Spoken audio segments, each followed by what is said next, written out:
I'm Keyoka, the awkward black nomad. I'm a writer, I'm a dog mom, and I travel solo. My dogs and I have been to 10 countries and counting, and I create content to encourage black women who might be a little introverted, might be a little shy, might be a little awkward to travel more. And if you want to, bring your dogs along. Occasionally, I also interview other Black expats. These are women who I've met during my travels. Amazing stories are on my channel. And recently, we've been reviewing some reality television. Now, if you don't know, I am a huge connoisseur of reality TV, right? And I was so happy when I almost said trash, child. Travel and reality TV have merged, right? Because now I can bring it to the channel and tell y'all my thoughts. Now, things are looking a little different around these parts. You want to know why? Is it giving new money? Is it giving baddie? Is it giving we have a budget? Because I think it does. I recently got a new ring light.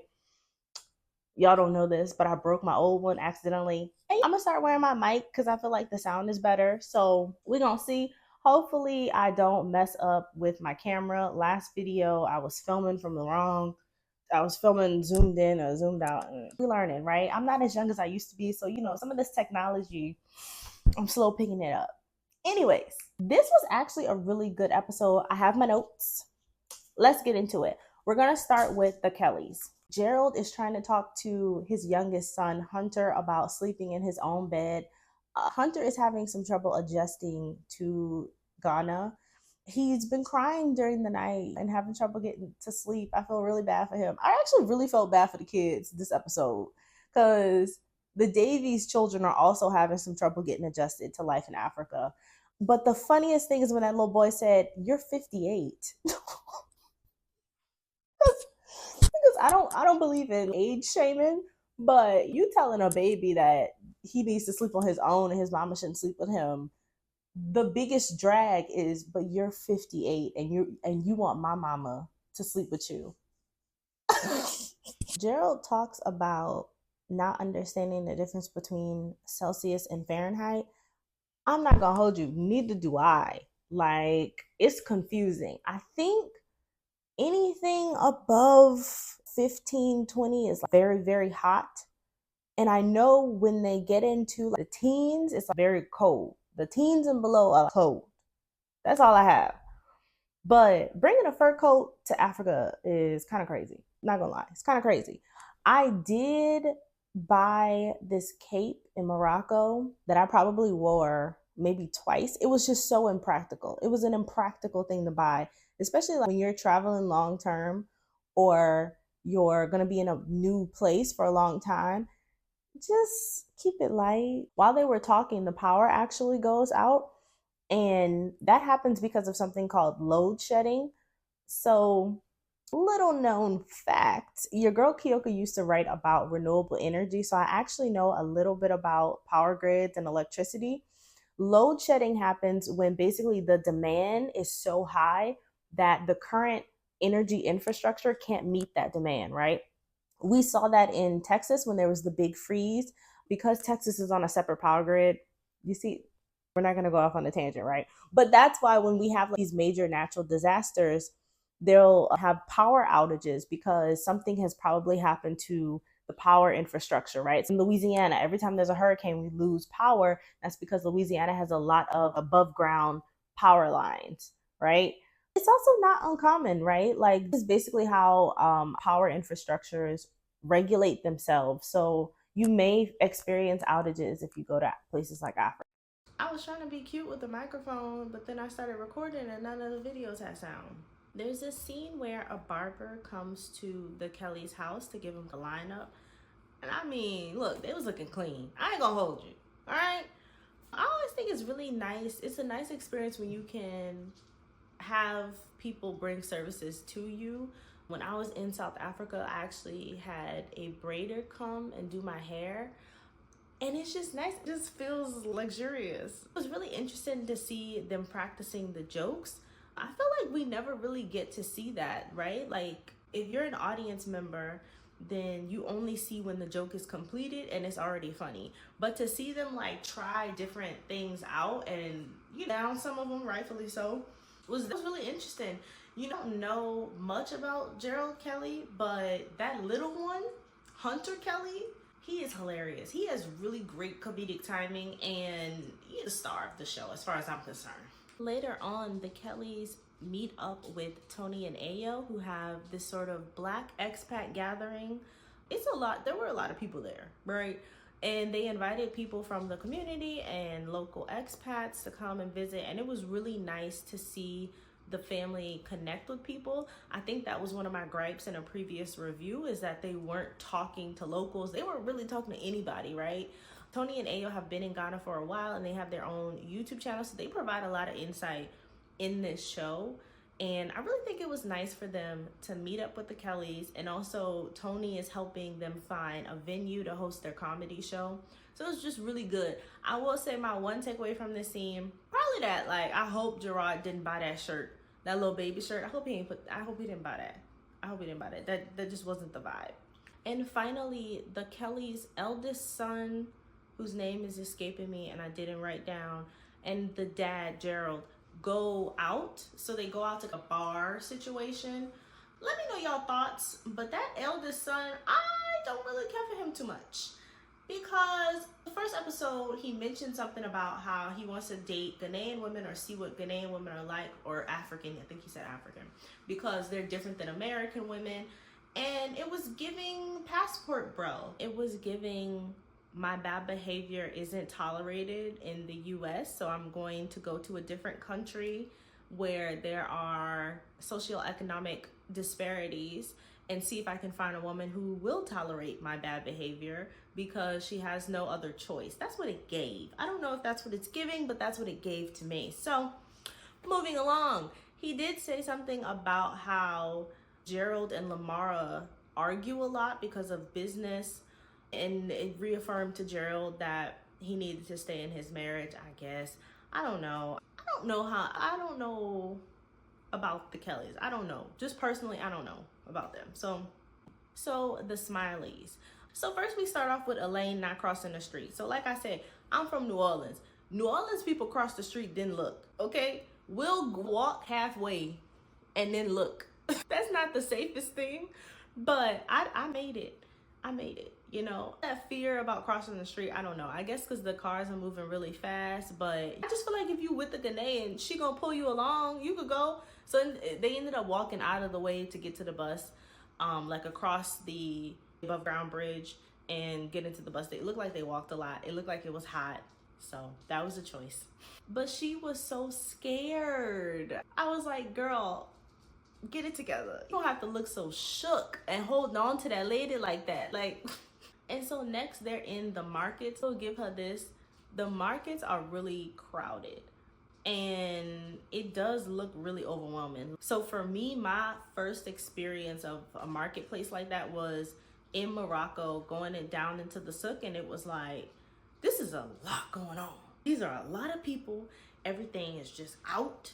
And everybody is talking to you and trying to get your attention. And it didn't look like there was a lot of that going on, but it was very, very crowded.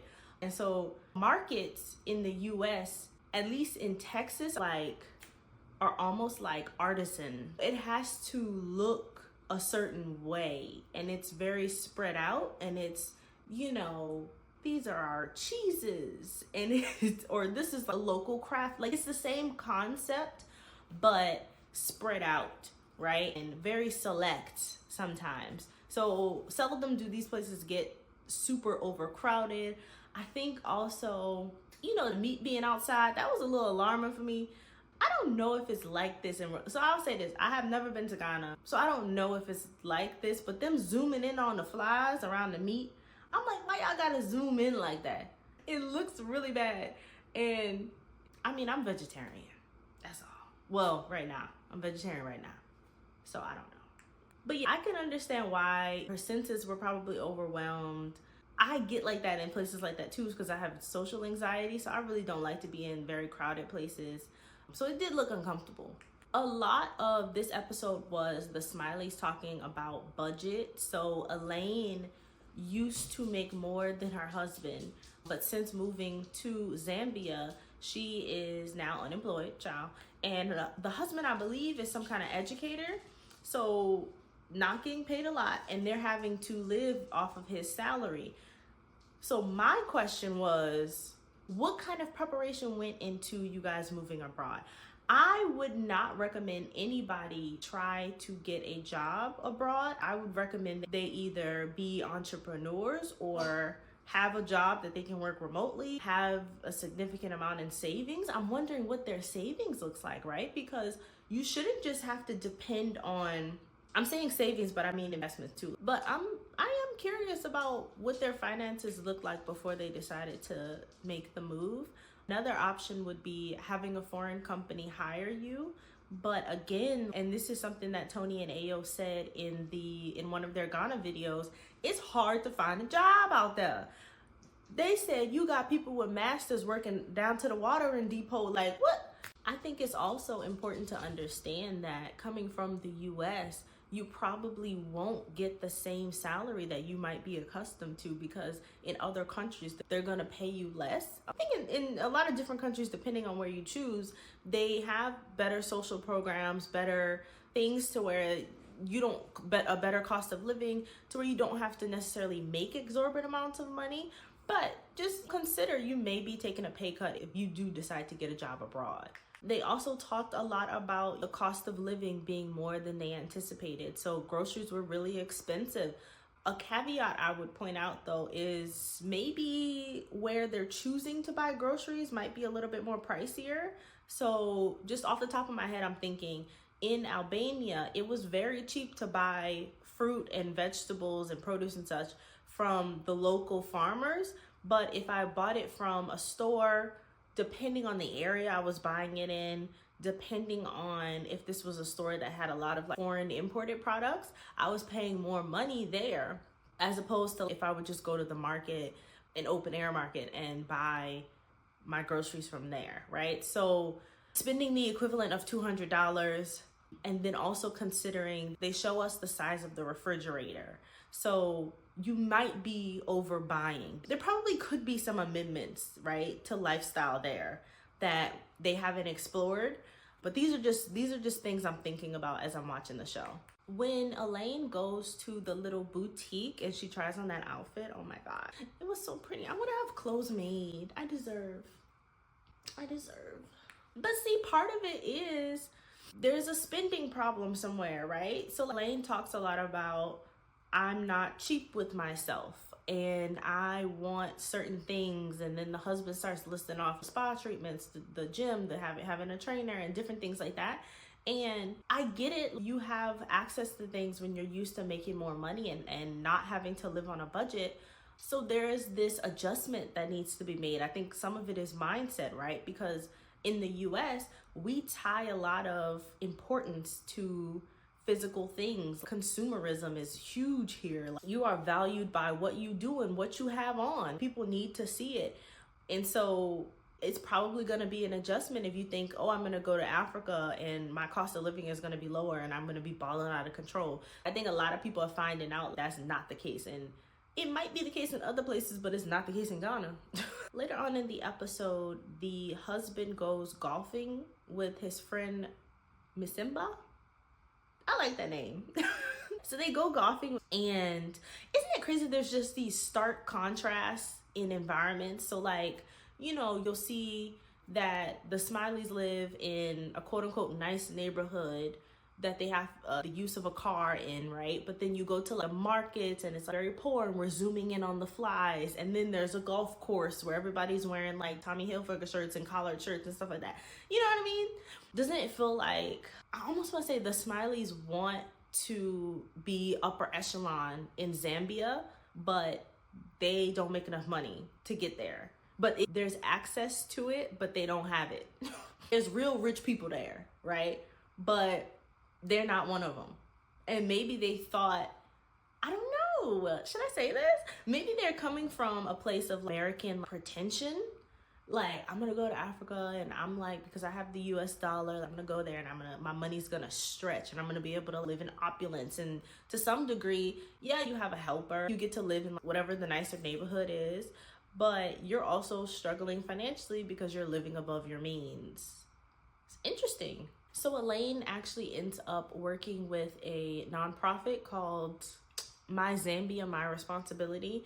I think she was volunteering, and then they ended up hiring her on, so that's phenomenal. It was amazing to see them, the dances and the drums and you see at the end of the episode, she fell out.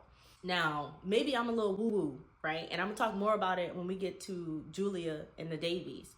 But didn't that look like church to you? Did that look like church to you? I'm Baptist, so when the spirit is high and everybody playing their drums, everybody singing, you calling the spirit. I feel like that's why she got overwhelmed with emotions. And it's hot, right? And it's a lot of people out. But I feel like when you're in the presence of something greater than you, sometimes some people can't take it until they fall out. But that was just my take on it. That's what I saw. That's what I felt. But she goes to the hospital, she gets medical treatment, and child, they said the healthcare is very, very good and very, very affordable. They doing a full plano blood work. She getting all kind of vitamins in her IV. I was like, okay, girl, go ahead. Did you hear that they paid $4,000 to get their dog imported? Lord, I hope it never cost me that much to import my dogs, because I would do it, okay? I know there's some people out here rolling their eyes, but I would do it. And no, I'm not just gonna get another dog, because it's not the same. These little people are part of my family. So I would pay the $4,000. And I really hope it does not cost that much. I really, really, really hope that I never have to pay that much to get my dog sent somewhere. Just saying. So we go to the Davies. They're in Ghana. And Julia is talking to her mama. Now, her mama's name is Bernadine. Ain't that an old black mama name, if you ever heard one? My great-grandma's name is Willie Mae. Like, it just seems like they just have, I feel like that older generation just have the upper hand on names. And she basically says that her twin boys, Jordan and I think Trevor, are having a difficult time getting adjusted to Ghana. And they stay up all night talking to their friends. I didn't been there. I don't know the time difference, but I could totally relate to that. When I was traveling, I spent many a nights talking to my family who were in a different time zone. And in fact, my older sister used to work late at night. So it would be like 1, 2 o'clock in the morning, her time. But it would be like middle of the morning, my time. And so we would just kiki and chat. But the time difference is really difficult to get over when you are traveling and your loved ones are in the US or a different country. Later on, we see Dion take his younger twin brothers, take them out on the town, just showed them walking somewhere. Again, they don't show enough of them interacting with people. No, none of the families interact enough, right, with people in a community building kind of way. It's always them being guided to do something. Does that make sense? I'm just thinking about when the Kellys are trying to eat, learning that they have to eat with their hands. When the Smileys are, when Elaine is navigating the market, it's just always like in a teaching sort of way and not like a friend building way or a casual way. I guess we did get that scene with the Kelly's eldest son kind of dating, but there really was no dialogue. There was only a little. So, but anyways, I think it's so powerful to have an older brother help you navigate being in a new place. I have an aunt who is 10 years older than me. She's my mom's baby sister. And growing up, I was her shadow. I definitely got on her nerves. But she influenced me a lot. I listened to the same kind of music she listened to. I watched the same TV shows. Every book that she threw down, I picked up to read. It's so important to have somebody who can give you these cues on how to adapt to different environments and expose you to different things. And their brother, Dion, he's really positive and supportive. Like, he's really into embracing Ghanaian culture and learning about this new environment and supporting their mom in this new life. I think it's really nice to have somebody on your corner who's like that and who can help with the kids. I think the boys are really going to have a better experience by having their brother with them along the way. So next, the Kellys go on a tour. This is what I like to see, right? You get to see different terrains, you get exposure to different things. In this scene, we saw a lot of things that Julia really didn't like. So I was actually really surprised by all the traffic. I didn't know that there was traffic like that. She said, this looks like LA. And then there are people weaving through the highway trying to sell stuff, which is dangerous. I love seeing the girls with the things on their head, like carrying the baskets. I need to work on my posture. When I look at that, I'm like, I need to work on my posture. They're not even using their hands sometimes. It's just your head. You really have to be poised to walk like that. I need to practice. I need to get myself a little bowl or something and practice. But and they go around the water because fishing is a big thing in Ghana, and Julia didn't like it, and that is okay, right? So part of this is understanding that you are never stuck anywhere, right? And if a place doesn't vibe with you, you don't have to stay there. I think that's true anywhere you go, right? So let's say you pick a country and you don't like the city that you're in. You could just move to a different city. You don't like the neighborhood that you're in. You could move to a different neighborhood. And that's what I love about nomading, right? It's this idea that life is so transient that I don't have to remain in one place if it doesn't mesh well with me. They also went to the slave quarters in Cape Coast. And this is what I'm gonna tell y'all. Because I said already I'm a little woo-woo. I can't do certain stuff. Like going down in them slave quarters, I already know my emotions. I consider myself an empath, and I'm very intuitive, and I feel stuff very strongly. Being down there, I would not be able to do it. There's just certain things, this is just what I know about myself now that I've traveled a little bit. There's certain things, yes, I want to honor the history of it, but at the same time, emotionally, I'm too intuitive to do certain things. So it's like, I can read about it in a book, but going to the actual place where atrocities have happened, I can't do it. And the tour guide said something about this is the African pilgrimage. This is like us, when we trace our path back home, this is some place that we need to see. I stand on the outside. I don't know if I could go in. And I've heard about people breaking down when they go into those quarters and going on that land. It's a lot. I can't even really go to a plantation in New Orleans. Like some of those like French Quarter tours, you know, time you go on one of those tours, it's like, you know, casually mentioning slavery or casually mentioning how Black people were treated, and it's always bad. It's very difficult to deal with, and it's supposed to be something fun. So I just don't like to put myself in that kind of position. I do love to learn, but at the same time, emotionally, I don't know if I can handle it, you know. And Julia did something that I really loved in this episode. She actually meditated. So Julia needs help deciding where she wants to be. She's brought her family out here to Ghana, and she doesn't know if this is going to be their forever home, if this is the right place for her. So she sits down and she meditates. Now, this is something I was taught to do. My mama did it. My grandmama did it. You get quiet. You become still when you need help with a decision, and you connect to something greater than yourself.